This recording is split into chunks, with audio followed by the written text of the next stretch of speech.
What's up everyone, this is Soul Reaper, and in this video I want to go ahead and cover what I believe is going to be Amara's top 5 skills in Borderlands 3. Now up until this point, Amara has received the least amount of enthusiasm when it comes to looking at the different Vault Hunters in the game. When you compare her action skills and abilities to other characters like Mose, who can summon her Iron Bear mech, Zane, who has a Digiclone, Sentinel Drone, Portable Barrier, or Flak that can have a permanent companion pet as well as an action skill on top of that, Amara tends to get lost in the crowd in that sense. So with this in mind, when you look at what each of the characters offer in terms of new gameplay mechanics, Amara doesn't exactly come across as offering that, especially considering that some of her abilities, specifically the Phase Grasp, is a complete reskin of Maya's Phase Lock ability in Borderlands 2. But with that said, I do think that this has caused a lot of people to actually overlook her and her overall viability. When we look at previous Borderlands entries, the Siren characters have tended to be one of the best, if not the second best characters in the game, and I get a feeling that's going to be no different with Borderlands 3.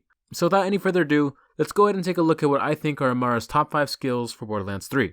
Now, as with all Sirens in previous games, Amara has skills that lets her make increased usage of elemental effect chances and damages, and have plenty of skills that create synergies around that as a whole. So taking a look at the first skill that I think is actually going to be one of her strongest, Sustainment. So Sustainment can be found in the Fist of the Elements skill tree, and it's a passive ability that can be leveled up 5 times, and it lets Amara gain lifesteal whenever she does elemental damage with her weapon. Each level gives you 4%, with 5 out of 5 ending that lifesteal being 20% of damage dealt. So like I mentioned earlier, a lot of Siren gameplay is revolved around doing a lot of elemental effect damage, and seen as with what this skill does, every time you do any sort of elemental damage you get 20% of that as lifesteal. This skill is going to be great when it comes to health regeneration, but it's also going to be playing a pivotal role when it comes to doing increased damage to your enemies and killing them off so much faster. So with that in mind, I want to go ahead and move over to the next skill, which is actually in the same Fist of the Elements skill tree, and that is Indiscriminate. This is another passive ability. It lets Amara's bullets that damage enemies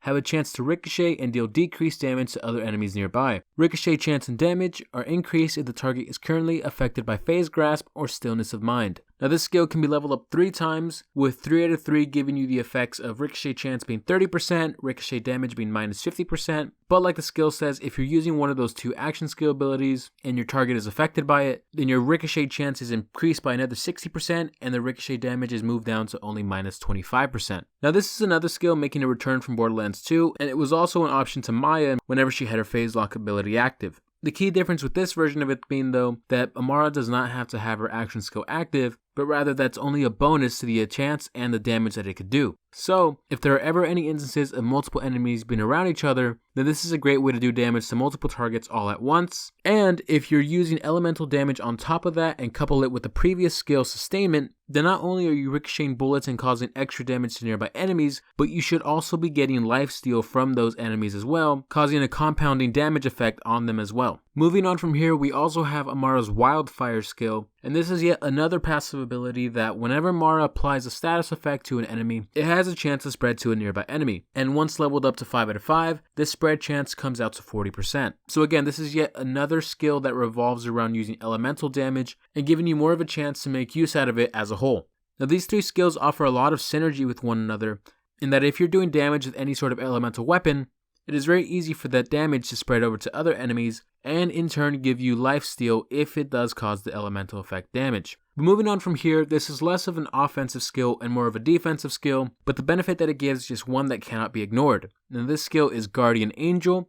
It is a passive ability. When Amara enters Fight for Your Life, she immediately gains a second win and creates an action skill Elemental Nova that may knock back nearby enemies. This skill has a long cooldown. This is a 1 out of 1 skill, and as it mentions, whenever this goes into effect, you are healed 100% of your health, but the cooldown on it is 2 minutes.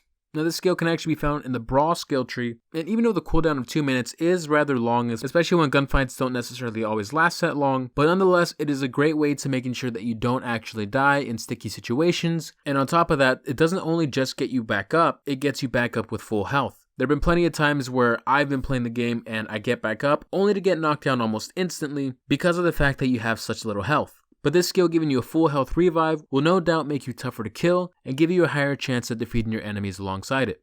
Now for the final skill that I think is one of the best for Amara, this is going to be a capstone skill for the Mystical Assault skill tree, and that skill is called Avatar. This is another passive ability, and what it does is Amara's action skill can be activated while it's cooling down. this skill may only be used once per completed cooldown. Additionally, increases Amara's max rush stacks. Additionally, if Amara's action skill kills an enemy, it refunds half of her rush stacks, and the bonus on this is 10 plus rush stacks. So immediately the best part of this is the fact that you can activate your action skill when it's not even completely ready yet. Having taken a look at Amara's different action skills, some of them do have the downside of taking rather long to recharge, but with this skill, that's not as much of a problem anymore. On top of that, you can use it once every time that your skill has been fully recharged, essentially giving you 2 action skill usages per every 1 recharge. Now, depending on what action skill you decide to use, it can have a substantial difference in your overall gameplay experience as a whole. If, for instance, you're surrounded by multiple enemies, and you have the Phase Grasp augment that summons fists that slam around the different areas, then being able to use that ability twice in a short period of time will no doubt do substantial damage to all of your enemies, and make it much easier to run through them. So again, just to recap on those 5 skills, it's going to be Sustainment, Indiscriminate, Wildfire, Guardian Angel, and Avatar. Specifically, those 3 skills in the Fists of the Elements skill tree will have great synergy that melt all the enemies in front of you at a much faster rate than if you don't have them.